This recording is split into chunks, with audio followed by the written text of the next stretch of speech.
بەڵێ بینەران لە ستۆدیۆی نەڕتی لەگەڵتان بەردەوامین و سەبارەت بە ڕۆڵی لە نەورۆز لە یەکخستنی هێز و لایەنە سیاسیەکان و لە هەرێمی کوردستان و گوتاری نەوەی کوردستاندا ڕاستەوخۆ غەفور مەخموری سکرتێری یەکێتی نەتەوەی دیموکراسی کوردستان لە هەولێرەوە لەگەڵمان دەبێت. کاک غەفور ئەم کاتت باش، سپاس بۆ ئامادەبوونت. سەرەتا پێم خۆشە باس لەوە بکەین کە ئەوەی دەبینرێت لە ئێستادا لە هەرێمی کوردستان و لە ناوچە جیاوازەکانی کوردستان چ لە باکووری کوردستان چ لە ڕۆژئاوا چ لە ڕۆژهەڵات وەک چالاکوانان باسی لەوە دەکەن یەکڕیزی نابینرێت. هۆکاری ئەمە بۆچی دەگەڕێتەوە؟ زۆر سوپاس. سەرەتا جەژنی نەورۆز لە تەواوی گەلی کوردستان لە تەواوی پێشمەرگە قارەمانەکان شەڕڤانان هێزەکانی گەریلا دەکەم و لە هەمان کاتدا پیرۆزبایی جەژنی نەورۆز لە بنەماڵەی سەربەزی شەهیدانی هەر چوار پارچەی کوردستان و لە زیندانیە سیاسیەکانی کوردستان دەکەم لە هەر چوار پارچەی کوردستان. دیارە ئەوەی ئێمە وەکو نەتەوەی کورد لەسەری کۆچین تا ئێستاکە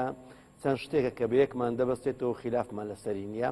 ئەوەش یەک لەوانە جەژنی نەورۆزە کار هەموو نەتەوەی کورد لە هەموو پارچەکان بە جیاوازی بیر و بۆ چوون و کوردانی دەرەوەی کوردستانیش لە ئاسیای ناوین لە وڵاتانی عەرەبی لە ئەوروپا یادی ئەو ڕۆژە دەکەنەوە بەیەکەوە و لە هەمان کاتدا سرودی نەتەوەی ئەی ڕەقیبە کە ئەوانە کۆمان دەکەنەوە. ئەوەی کە ئێستا کە تەمەشا دەکەی لە باشووری کوردستان لە باکوور لە ڕۆژهەڵات لە ڕۆژئاوای کوردستان تەمەشا دەکەین بە شێوەیەک لە شێوەکان یادی نەورۆز دەکرێتەوە و ئەوەی کە تێبین دەکرێتن لە باشووری کوردستان ساڵانە لە شارەکان لە شارە سەرەکیەکانی کوردستان ئاگری نەورۆز دەکرێتەوە بە شێوەیەکی مرکزی. بۆ نمونە ئەمڕۆ لە هەولێر لەلایەن پارێزگاری هەولێرەوە لە فستیڤاڵی نوێمین ساڵیادی نوێمین فستیڤاڵی ئازادی و نەورۆز یادی نەورۆز دەکرێتەوە بەشداری هەموو لایەنە سیاسیەکان و جەماوەرێکی زۆر و لە هەمان کاتدا لە باکووری کوردستان هەوڵ دەدرێت ساڵانە کە لە ئامەد نەورۆز دەکرا. بەڵام دیارە ئەم ساڵەکە بە حکمی ئەو زوڵم و زۆریەی کە ڕژێمی داگیرکەری تورکیا دەرحەق بەرەتەوەکەمان لە باکوور پیادەی دەکا و سیاسەتی چەوساندنەوە و ئاگر و ئاسن بەرامبەرگەلی کوردستان لە باکوور ممارەسە دەکاتن لە ئێستاڕا هەوڵدا ڕێگری بکاتن لە یادکردنەوەی ئەم یادا. خۆتان دەزانن لە ڕۆژئاوای کوردستانیش بە حکمی ڕەوشی ناسەقامژی ڕۆژئاوای کوردستان لەوێش مەترسی تەقینەوە و مەترسی تیرۆن و مەترسی کاری تێکدەرانە هەیە بۆیە لەوێش هەندێک ڕێوشێن جێراوەتە بەر. لە ڕۆژهەڵاتی کوردستانیش خۆتان دەزانن کە ڕەوشەکە چۆنە، بەڵام لەگەڵ ئەوەشدا لەوێ ساڵانە نەتەوەکەمان یادی نەورۆز دەکاتەوە کەواتە لە هەر چوار پارچەی کوردستان نەورۆز دەکرێتەوە. بەڵام بەداخەوە تەماشا دەکەین لەو نەورۆزەدا ناوەندی سیاسی کوردستان پەرش و بڵاوە. بەڵێ کاک غەفور ئەم یادکردنەوەی نەورۆز چەند توانی وێتی لایەن و هێزە سیاسیەکان لە یەکتر کۆ بکاتەوە خود لە یەکتر نزیک بکاتەوە. ئەوەی کە تێبین دەکرێتن لە نەورۆزان لە هەولێر لە باشووری کوردستان لایەنە سیاسەکان بەیەکەوە لە ساڵانی ڕابردوو نەورۆزمان کردووە. لە باکووریش لایەنە سیاسەکانی هەر چوار پارچەش دەچوون لە ئامەد نەورۆزیان دەکرد. دیارە لە ڕۆژئاواش هەروە بۆ لە ڕۆژهەڵات شەروە. بەڵام بەداخەوە ئەوەی کە تێبین دەکەی لەم ساڵدا ناوەندی سیاسی کوردستان پەرش و بڵاوە و لە هەمان کاتدا ئەوەی کە تێبین دەکرێتن نەورۆزەکان بە جیا دەکرێن لەوانەیە بەشێکی بە حزبی بکرێتن کە ئەوەش بۆنەیەکی نەتەوەیە پێویستە نەورۆز وا بکاتن هەمومان لە یەکەوە نزیک بکاتەوە، هەمومان کۆ بکاتەوە سەر یەکتر و ئەو خلافە حزبی و ئەو خلافە سیاسیانەی کە هەمانە وەلاوی بنین و نەورۆز بکەین دەرفەتێک و بیقۆزینەوە کە جارێشتر ئێمە وەکو نەتەوەیەک دەزنا و دەستیەک بنین کێشەکانمان بخەینە لاوە. باشە پێتان وایە لایەنە سیاسیەکان بتوانن لە بۆنەی نەورۆزدا خود لە یاد و جەژنی نەورۆزدا هەنگاوێک بنێن بەرەو پێشەوە بە ئاڕاستی چارەسەرکردنی کێشەکانی نێوانیان لە هەر چوار پارچەکەی کوردستان؟ ئەوەی ئێمە تێبین دەکەین بەڕاستی سەبارەت بە لێک نزیکبوون لایەنە سیاسیەکانی کوردستان بەداخەوە کاو قسەیە دەکەم بەداخەوە بەشێک لایەنە سیاسیەکان خاوەن ئیرادەی سیاسی خۆیان نین. هەر لایەنێکی سیاسیش کە خاوەن ئیرادەی سیاسی خۆی نەبێتن ناتوانێت بڕیاری سیاسی سەر بەخۆ وەربگرێتن. بۆیە پێویستە ئێمە بەر لە هەر شتێک خاوەن ئیرادەی سیاسی خۆمان بین. ئەگەر ئێمە بەدەر لە بەرژەوەندی خەڵکی دیکە هەڵسوکەوت بکەین و وەک کوردستانیەک هەڵسوکەوت بکەین بە تەئکید دەتوانین ئێمە لە یەکتر نزیک بینەوە. ئێمە پێویستە لەو قۆناغەدا جلی تەنجی حزبایەتی فڕێ بدەین جلی کوردایەتی بپۆشین لەبەر کوردستان بە تەواوی هەر هەموو لە ڕەوشێکی زۆر ناسکۆستیاردایە پێویستی بە یەکریزی و یەکدەنجی هەیە بەداخەوە ئەو یەکریزی و یەکدەنجێن نییە بۆیە بەڕاستی ئێمە پێشووتریش ئێستا لێرەشەوە بانگ لە سەرکردایەتی سیاسی کوردستان دەکەم کە بە زووترین کات لە باشوور بۆ ڕێخستنەوەی ناوەندی سیاسی کوردستان ئەنجومەنی سیاسی کوردستان پێک بێنێ و ئەو ئەنجومەنە بکاتە مژدانەی نەورۆز کە تەواوی هێزولانە سیاسەکانی کوردستان بگرێتە خۆ و لەو ئەنجومەنەدا ئەو کێشە و گرفتانەی کە هەن گفتوگۆ بکرێ و بڕیاری کوردانە و بڕیاری دەستە جەمعی پێوەربژیرێتن بەسەر ئاسی نەتەوەیش پێویستە کار بکرێتن بۆ بەستنی کۆنگرەیەکی نەتەوەیی ئەوەش دەبێتە ماڵێکی گەورە بۆ تەواوی کوردان و توانی هێزەکان کۆ بکاتەوە ئێمە بە کورد وەک کورد دەبێ خاوەن ئیرادەی خۆمان بین و دەبێ بڕیاری خۆمان دەست خۆمان بین نەکەوێنە ژێر کاریگەری ئەملا و ئەملا پێتان وایە لە ئێستادا دەسەڵاتی کوردی لە ژێر کاریگەری ئەملا و ئەولادایە وەک خۆت ئاماژەت پێکرد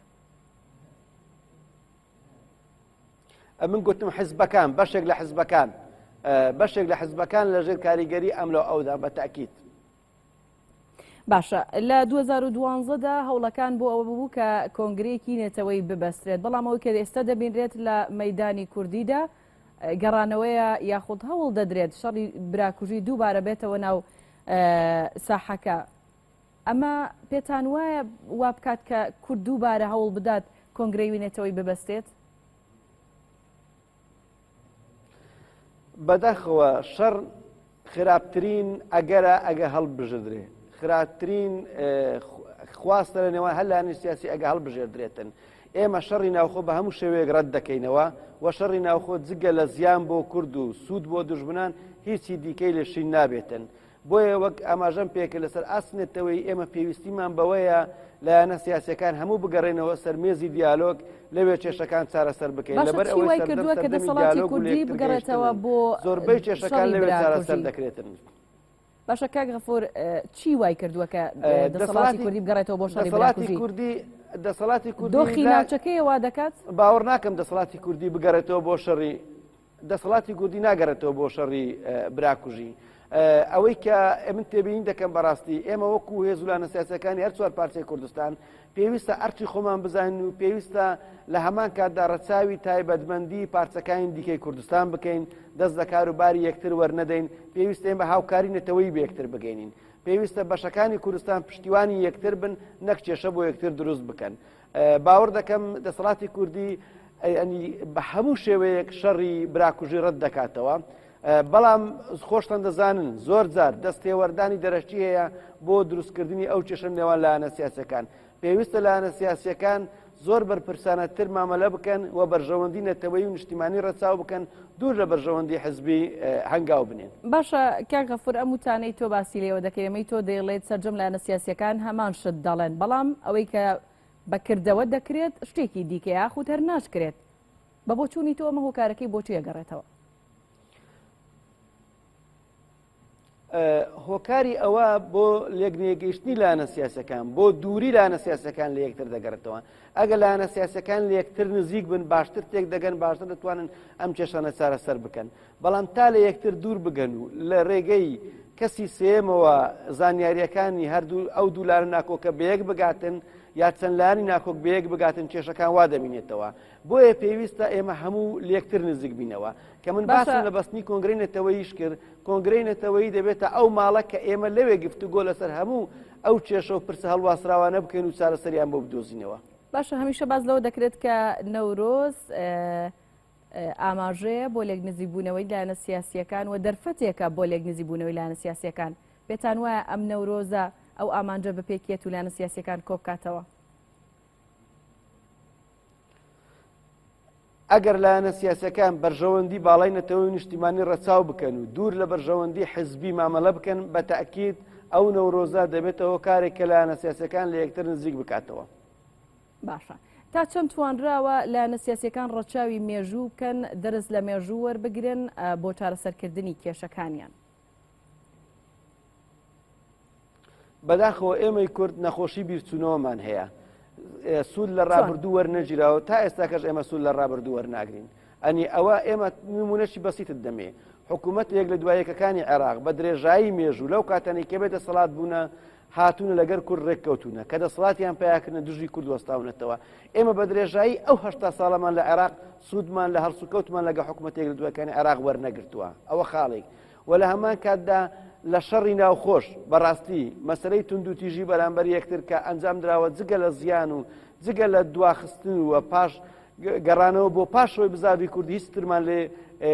نەچنیوەتەوە. بۆیە پێویستە ئێستاکە بیر لەوە بکەینەوە ئێمە دەرزە ڕابردوو وەربگرین. ناکرێت لەسەر هەمان هەرسوکەوتی پێشوو بەردەوام بین. ناکرێت ئێمە بە عەقڵیەتی پێشوو 50 ساڵ بەر لە ئێستا بیر بکەینەوە. پێویستە ئێمە بە پێی ئەو سەردەما و بە پێی خواستی گەلی کوردستان هەنگاو بنین و لە ئاست خواست و ویستی خەڵکی کوردستان دابین. باشە لایەنە سیاسیە گەورەکان هەمیشە ناکۆکیەکان لە نێوان ئەو لایەنانەدایە و ڕۆڵی کاریگەریان هەیە لە دروستکردنی ئاڵۆزیەکان. پێتان وایە لایەنەکانی دیکە کە بە قەبارەی بچووکتر بەشدارن لە هەرێمی کوردستان یاخود بوونیان هەیە لە هەرێمی کوردستاندا ئەی ئەوان ڕۆڵیان چییە؟ لایەنە سیاسیەکان هەر هەمووی بە پێی هەرکەس بە پێی بنکەی جەماوەری خۆی بە پێی موقعیەتی خۆی بەرپرسیارەتی لەسەر شانە. ئێمە کە داوای پێکەینانی و ئەنجومەنە سیاسەمان کرد بۆی هەموو لایەنە سیاسەکان لەوێ بەشدار بن لە داڕشتنی بڕیاری سیاسی. ڕاست دەکەن هێزە لایەنە سیاسەکانی کە دەسەڵاتدان و باڵادەستن ئەوان گرفتەکان دروست دەکەن لەبەر ئەوەی ئەوان گرفتی ئەوان لەسەر دەسەڵاتە گرفتی ئەوان زیاتر لەسەر داهاتی ئەو وڵاتەیە لەسەر ئەو کێشانەیە گرفتەکان. ینی ململانێ و پێشبڕچێ بۆ کۆنتترۆلکردنی تەواوی کایەکانی دەسەڵات تەواوی کایە ئابوووریەکانی ئەو کۆمەلگایە لەو ڕوانگەوەیە ئەنی ئەو کێشانەکە لای ئەوانەوە دروست دەبێتن. بەڵام لایەنە سیاسەکان هەموو بەیەکەوە دەتوانن هاوکاری دەسەڵاتیش بن هاوکاری لایەنە سیاسەکانی دیکەش بن کە ئەو کێشانە چارەسەر بکەن ئەو کێشانە بەرەو خاوکردنەوە بن و ئەوەش تەنها لە ڕێگەی دروستبوونی ئەنجومەنی سیاسیەوە دەبێت. لە کاتێک ئاماژە بەوە دەکرێت کە ناکۆکی نێوان لایەنە سیاسیەکان لەسەر داهاتە. پێتان وایە لە کاتێکە ئەوان ناکۆکیەکانیان لەسەر داهاتە بتوانن لەسەر مێزی گفتوگۆ چارەسەری مەسەلە نەتەوەیەکانی کورد بەرژەوەندی هاوڵاتیان کۆ ببنەوە بۆ چارەسەرکردنی ئەو کێشانە؟ بە باوەڕی من ئەگەر لە کۆمەڵگای ئێمە و دەستگا و دامەزراوەکانی ئێمە سیستماتیک بن و شەفافیت هەبێ لەو کۆمەلگایەدا ئەو کێشانە کەمتر ڕوو دەدەن و لایەنەکانی دەسەڵاتیش زیاتر وەک گوتم بە هەوڵدانە بۆ کۆنتترۆلکردنی کایەکانی دەسەڵات و کایە ئابوووریەکان. بەڵام ئەگەر ئەو ئەنجومەنە سیاسی هەبێ و هەموو لایەنە سیاسەکان بەیەکەوە بن ئەو کات شەفافانەتر گفتوگۆ دەکرێتن. ئەو کات دەکرێت پەنجەی ئەوە بۆ هەر لایەنێک درێژ بکەی کە تەجاوز بکاتن و وەکو پێویست لەوێن دەرێ بە دەنگ داخوازی لایەنە سیاسەکان و خەڵکی کوردستانەوەنێ. بەڵام ئێستا لایەنە سیاسەکان لێک دوورین کەمتر یەکتر دەبینین کێشەکان لێرەوە سەر هەڵدەدەن. زۆر سپاس بۆ غەفور مەخموری سکرتێری یەکێتی